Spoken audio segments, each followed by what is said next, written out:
আরেকটা বিষয় হচ্ছে আপনি জানেন যে চায়নাতে আমাদের মাননীয় চিফ অ্যাডভাইজার যাচ্ছেন, এটা একটা হিস্টোরিক সফর হবে। আমরা এটা নিয়ে আপনাদেরকে বলেছি।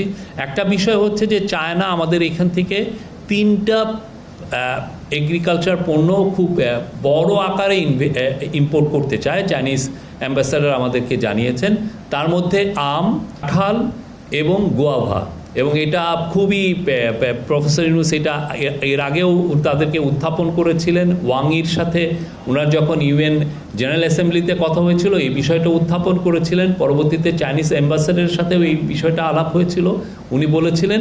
এবং চাইনিজ অ্যাম্বাসাডার বলেছেন যে মানে একটু করেই করেছেন, একটু যোগ করেই, যে আমরা এত আম নিব তোমাদের এখান থেকে, তোমাদের এখানে শর্টেজ হয়ে যাবে।